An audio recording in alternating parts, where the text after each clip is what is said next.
The Consulting Success podcast is powered by the Clarity Coaching Program. If you'd like to work directly with the Consulting Success team and receive personal coaching and support to optimize and grow your consulting business, marketing, and revenue, visit consultingsuccess.com to find out more and apply. Welcome to the Consulting Success Podcast. I'm your host, Michael Zapersky.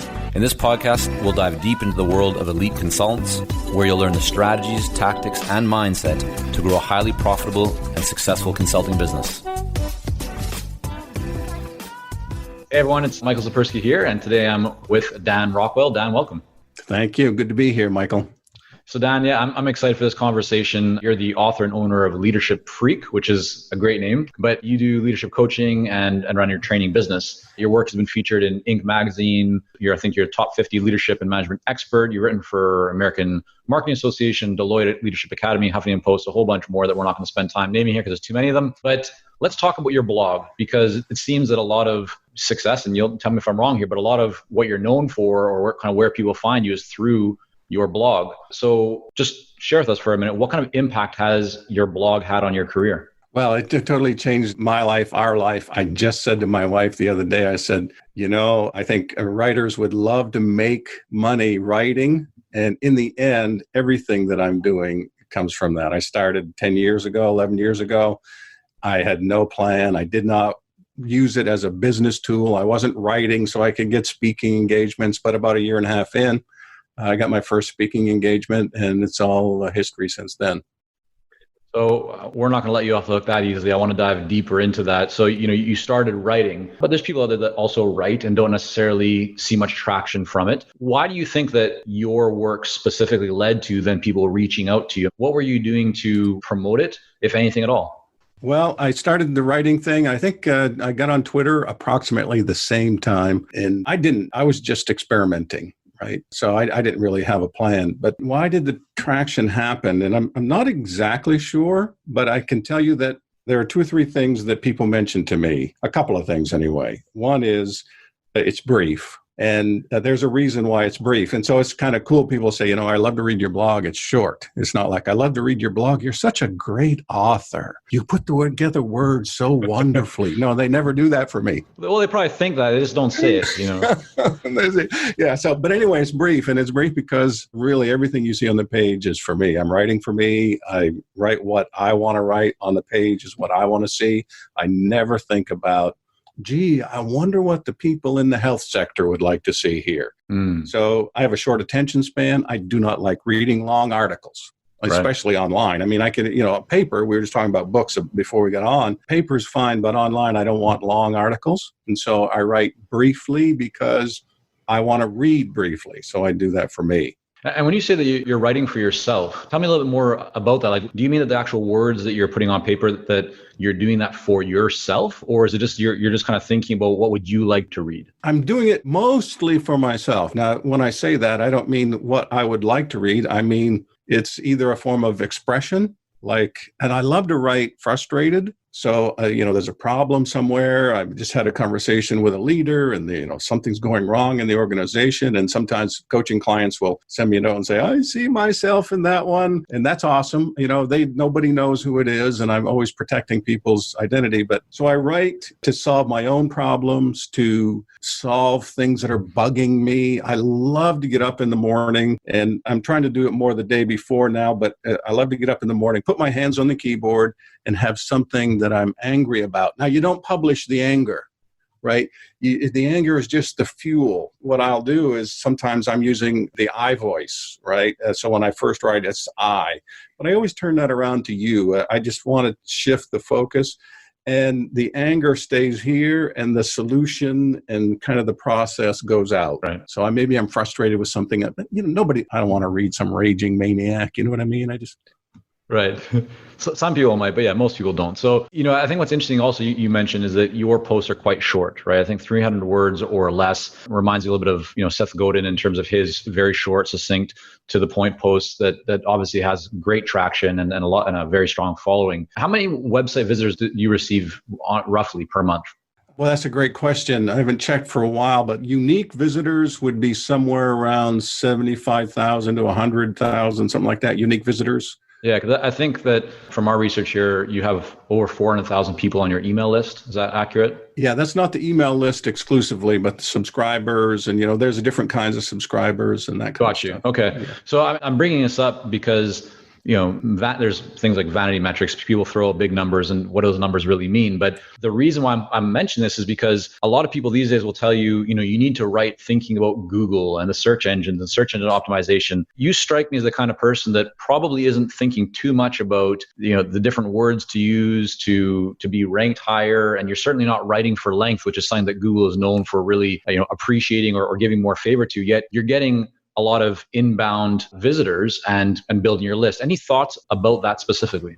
Yes, good question. And I do know about keywords and I do know how to search for Google on like what people are looking for. But really for years, I never thought about it at all. I'll tell you that by accident was using, a title and then the language in the blog post matched the title. And I understand that's good, but I need to get 500 words or more. Right. to really get Google's attention. I did make a change recently within, I guess, the last year or so that I think helped. And that is I started linking out more. I didn't link out. And so now I'm putting at the bottom added resources or in the blog post, and I'm linking off my site. I noticed an uptick. I'm not sure, but I think maybe you can tell me, but I think Google likes it. Yeah, I mean, there's certainly some people who believe that linking out to trusted sources can help with your search engine optimization. So that certainly can be the case. I'm not an SEO expert by any means, and we like to write for humans, not for robots and things of that nature. But so you've been writing for 10 plus years. Right? You've built up this very large following. To me, I mean, that really resonates because Consulting Success has now been around about 11 years. We started very similar, just writing content, not really thinking too much about monetization. We just kind of wanted to put stuff out there. What does your schedule look like when it comes to writing or your approach? And I'm thinking because there's a lot of people out there who would deep down inside, they know they should be maybe writing more, creating more content, but they don't. So maybe first of all, what would you say to those people who they are experts, they have a lot of experience, they can really add a lot of value, they can help people, but there's something holding them back from not actually creating content. And even if they do, it's not consistent. And here you are 10 years in, consistently creating content. What would you say to those people who are maybe on the fence or just haven't, really committed to it fully yet?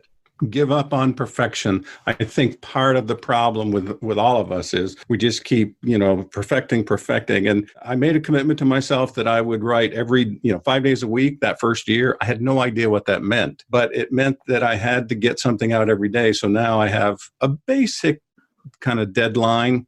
Right. My best deadline is 7. My latest deadline is 9 a.m. Eastern time. And I put it out there. It wasn't even having anybody else read it. It was having grammar errors and everything. My wife is really good. And now she reads these, which means I used to write in the morning and post in the morning. And I still do write in the morning, but sometimes the post would have been finished the day before. But I really like that short timeline, the pressure. I'm going to do this. So give up on perfection and just start putting it out there. Yeah. Someone asked me one time, are you concerned that you're going to contradict yourself? And I said, well, I hope I do. I mean, over 5 or 10 years, I hope I change my mind on something. Yeah. You know what I mean? Right. Or some people, well, what if I say the same thing or, I cover the same point? Well, we should be talking principles, not always creating new ideas. So you mentioned that a little bit about your schedule, right? You're focusing on between Monday to Friday, one piece of content, ideally done by 7, if not by 9. What does your approach look like? A lot of people would, look at the screen and go, I don't even know what to write about. So how are you coming up with ideas to create the content that you then, sit down and bang out? Right. I've never had a problem with ideas. I have a short attention span and I have lots of ideas. I'm just looking here. I have a gazillion starts and I just brought it up. I don't see you anymore, but it says last words express first priorities. And now I have like 5 questions. What do I want to have said at the end of the day? What do I want to say at the end of a meeting? What do I want to say at the end of a one-on-one? I have no idea. I mean, that might be tomorrow's post. I may never use that, but I got a gazillion of these little things. Where do you capture them? You mean like where do they originally come from? No, well, that's even a deeper question. I just meant more like, are you using like Evernote or how are you kind of, pen to paper? How are you capturing these ideas as they come to you? Right. If I'm walking, I'm doing a audio note with my cell phone. I use Word and I have 2 files. One is potential posts and one is actual posts. Mm-hmm. While we work with a lot of seasoned and experienced consultants here at Consulting Success, I'm often contacted by new early stage consultants.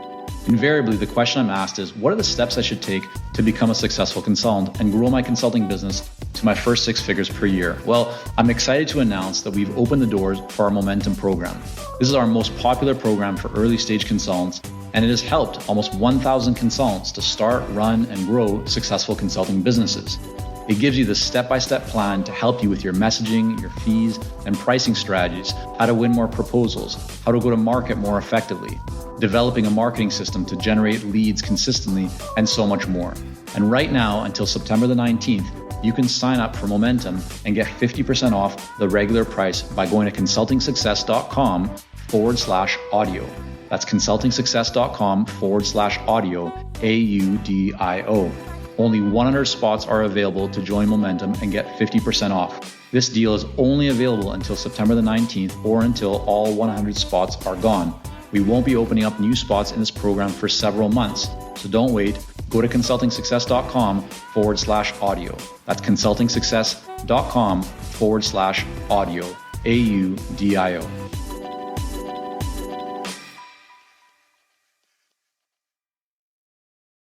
So if I happen to get up in the morning and I'm not sure what I want to write about, I can always go there. There's a gazillion of them there. Sometimes, by the way, when you look at them, it's like, what were you thinking?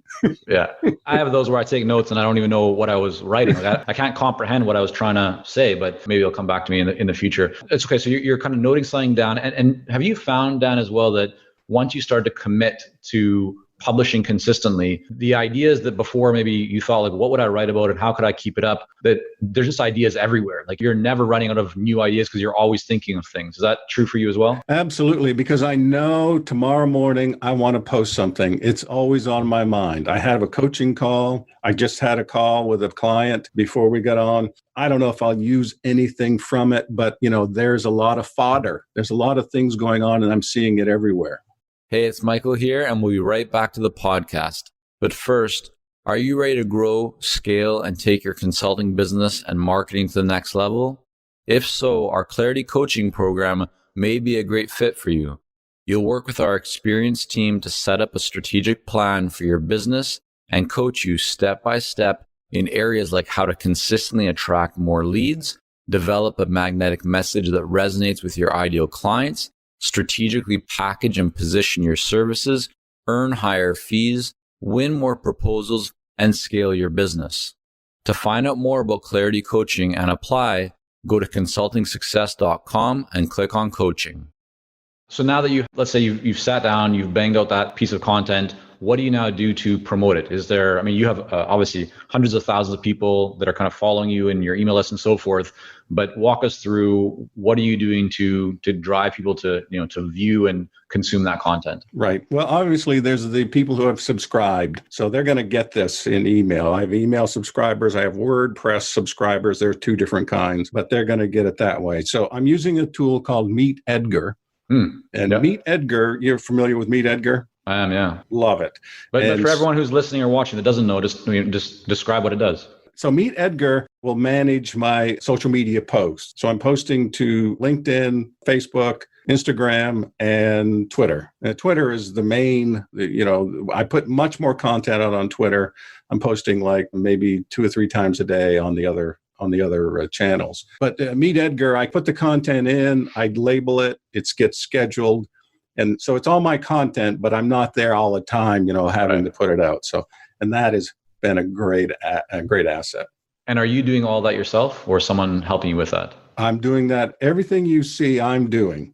So like the content, except for, like I said, the editing of a post for grammar or for spelling or whatever, somebody else is doing that. But other than that, the pictures, I take the pictures, I get them from a place that doesn't require attribution. I use PowerPoint. This is how technically agile I am. I use PowerPoint, I write on the picture, and then you can save it as a JPEG. And I save the whole thing as a JPEG and put it on there myself. So, but I just want everything out there for me. I want it to be what I want to see. You know what I mean? I have it, I want the headings. Everything there is like, the headings, for example. Mm-hmm. I don't read a web page. I scan it to see if I want to read it. Right. So I know people do that. So I want people to go to my website and be able to scan. That's why you get all the headings and the quotes and things. So you can say, that's not interesting to me. I'm not trying to get you to stay. I'm trying to bring you value. And if you stay for that, that's fantastic. But right. if it's not valuable, go somewhere else. So at this point, 10 years in, you have a blog that creates opportunities for you, right? Coaching clients and so forth. Before that, what were you doing? Before the blog was up and running, what were you doing to kind of grow the business or create conversations with buyers? I was not working for myself at the time. I spent 15 years as a workforce development consultant at the local Penn State affiliate here. Right. Now, that was a staff position. That was not, an external consultant, but I did a lot of training, worked with companies in the community, did staff development for the college, hired people and all that. So that was the stepping stone. And then I started writing. And then So you started writing while you were still working your job, before you went out and kind of as an independent, coach, trainer, consultant, so forth. Yes. Got you. Okay. And now do you do anything else aside from writing on your blog to create business? Yes, my original life, I guess, way back is I went off. I have a degree in theology, and I've always been involved in church ministry. And so church ministry has been part of my life all my life. So that's still part of what I'm doing. Got you. Okay. So let's talk then. I want to shift from, really about the writing and the content, the authority building and that whole side into the work that you're doing, which is leadership, coaching and training and so forth. Leadership is interesting because it's so broad, right? I mean, and there's so many people who say, yeah, I'm a leadership coach or I'm a leadership consultant, but to you, what does leadership truly mean? What should people be thinking about when they think about leadership itself? Well, I'm going to come at this from an individual point of view, right? So you can have organizational leadership, you can have, things that deal with strategy and, all those kind of things. Mm-hmm. I'm the guy who will want to talk to a leader, a person, and develop them so that then they can be effective in whatever they're doing. That's going to be my focus, right? The foundations are servant leadership and character and, humility and curiosity. And I will sometimes teach coaching skills. It just depends on the person. But my focus, I work with teams and I work with leaders, but it seems like it's almost always a very similar focus. And that's, learning how to connect, relationships, being effective, setting priorities, giving feed, some of these skill-based things. Let me ask you this, Dan. When you look at, you've worked with a lot of people over the years. When you look at those who you feel are the most successful, and I don't mean only financially successful, but you look at them and they're good people. They're making a real impact, but they're also successful from a financial perspective and a career perspective or, a business building perspective. What are the common traits or characteristics or beliefs or principles that you would say that they've done very well or just that they are using, which really is what creates a success for them? It's an interesting question. I feel like maybe they don't have a real need to succeed and be in front of people, and they don't have a lot of that. They have a real drive to serve, a real drive to bring value to people. They have a sense of generosity. And some of them grapple with this. Don't get me wrong. This is not like a magic formula because you have an aspiration for yourself. And sometimes if someone outshines you, for example, you got to grapple with that. But I definitely see generosity in the people that I'm working with as a big one. And sometimes they'll come to me because I'm really good with curiosity and questions and coaching, and they want to expand their influence with their team. And when you sit down with a new client, what's typically the first thing that you're doing with them? So I'm going to send them a coaching profile. That's going to give me 5 or 6 pages of stuff and, what assessments have you taken, and we're going to debrief, and it's a pretty typical approach in that you want to clarify their expectations and, if we succeed, what is that going to look like? Because you're trying to manage the expectation of the client, right? And make sure that they're seeing value because you can do things for them that they don't value. And then it's like, then you lost a client. Right. Got it. In the last 6 to 12 months or so, what would you say is one thing that you've found, you kind of discovered that you've implemented into your own business, into your own kind of body of work that's had a big impact for you?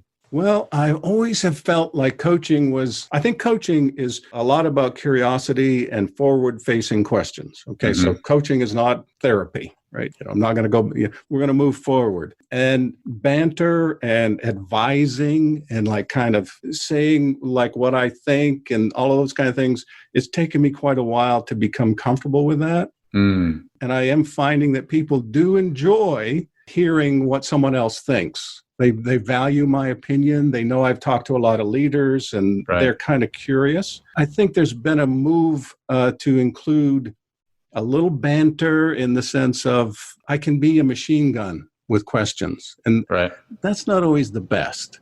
So what I'm hearing you say is that maybe previously the old Dan would have asked more questions, let the client do a lot more of the talking because you were kind of trying to draw it out and helping them to see things without you telling them things. But now the shift that you found is that at the appropriate time, if you can jump in and actually share something or a best practice or maybe a different way of thinking or something that's worked for someone else's story that would be helpful in maybe allowing that client to kind of reach clarity or to make greater progress faster, then you're now starting to do that. Is that accurate? I think that's pretty close. Sometimes I'll just say, would you like me to coach you? Would you like advice? Would you like me to listen?